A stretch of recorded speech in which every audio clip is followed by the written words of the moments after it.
எல்லாம் சொல்லுங்க, தேவனுடைய வார்த்தைகள் என்னை சுத்தப்படுத்தும்.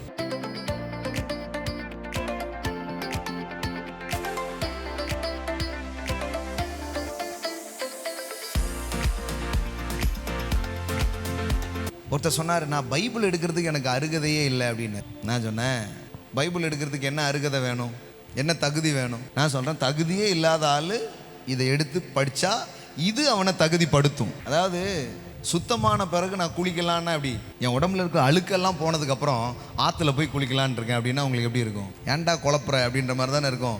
நம்மளும் அப்படி தானே அந்த குழப்புற சுவிசேஷம் தான் சொல்லிட்டு இருக்கிறோம். பைபிள் எடுக்கிறதுக்கு உங்களுக்கு எந்த தகுதியும் தேவையில்லை. அப்படி ஒரு தகுதியான ஆள் இந்த உலகத்தில் இல்லவும் இல்லை. நீங்கள் சும்மா வந்து எடுத்து படிங்க சார். படிக்க படிக்க படிக்க படிக்க இயேசு சொல்லுகிறார், என் வார்த்தையினால் நீங்கள் பரிசுத்தமாக இருக்கிறீர்கள், என் வார்த்தையினால் நீங்கள் சுத்தமாக இருக்கிறீர்கள். ஆமென். எல்லாம் சொல்லுங்க, தேவனுடைய வார்த்தைகள் என்னை சுத்தப்படுத்தும். Come close. கடவுளுடைய வார்த்தைக்கு நீங்க நெருக்கமா வந்துட்டாலே அந்த வார்த்தை உங்களை என்ன பண்ண ஆரம்பிக்கும்? சுத்தம் பண்ணும். நான் உங்களுக்கு சொன்ன உபதேசத்தினால் நீங்கள் இப்பொழுதே சுத்தமாக இருக்கிறீர்கள். எல்லாம் சொல்லுங்க, சுத்தமாக இருக்கிறீர்கள். என்னது? இப்போ நான் காலையில் என்ன பண்ணிட்டு இருக்கிறேன்? தண்ணி அப்படியே ஊற்றிக்கிட்டே இருக்கிறேன். வரும்போது இருந்ததை விட இப்போ நீங்கள் நல்லா குளிச்சுட்டு போறீங்க. ஆமென், ஆமென். அது உங்களை கிளென்ஸ் பண்ணுது பாருங்க. அது உங்களை கழுவும், அது உங்களை சுத்தப்படுத்தும். ஒரு குளியல் போடுற மாதிரி தான். காலைல போகும்போது என்ன பண்ணுறீங்க? குளிச்சிடுறீங்க. சரீரத்தை அது சுத்தப்படுத்தும். கடவுளோட வார்த்தையும் அருவி மாதிரி தான். கொஞ்சம் அதில் அப்படி நில்லுங்க. நிற்க நிற்க நிற்க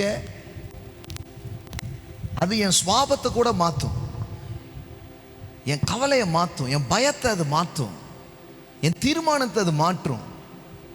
நீ படித்துக்கொண்டே இருக்கும்போது கடவுள் உங்களோடு பேசுவதை நீங்கள் அனுபவிக்க முடியும். ஆமென். சரி, இப்படிப்பட்ட ஒரு எக்ஸ்பீரியன்ஸ் எல்லாம் இல்லைன்னா நீங்கள் வாழ்க்கையில் வந்து வெற்றிகரமாக இருப்புன்றதுக்கு சாத்தியமே கிடையாது. இதை செஞ்சால் செய்யுங்க அப்படி சொல்ல, இதை செய்யாமல் எதையும் செய்யாதீங்கன்ற நான். ப்ளீஸ், உங்களுக்கு கொஞ்சம் நேரம் இருந்தால் இதை செய்யுங்க. அது சில காரியம் அப்படி செய்யலாம். ஆனால் இது நேரம் இருந்தால் செய்கிறதில்ல, இதை செஞ்சுட்டு தான் மற்றதே. எத்தனை பேர் இருக்கிறீங்க? ஆமென். 6 மாதம் எப்படியோ போயிடுச்சுன்னா விட்டுருங்க. அடுத்த 6 மாதத்தில் விட்டதெல்லாம் பிடிங்க. சிலர் வந்து தீர்மானம் எடுக்கிறதுக்கு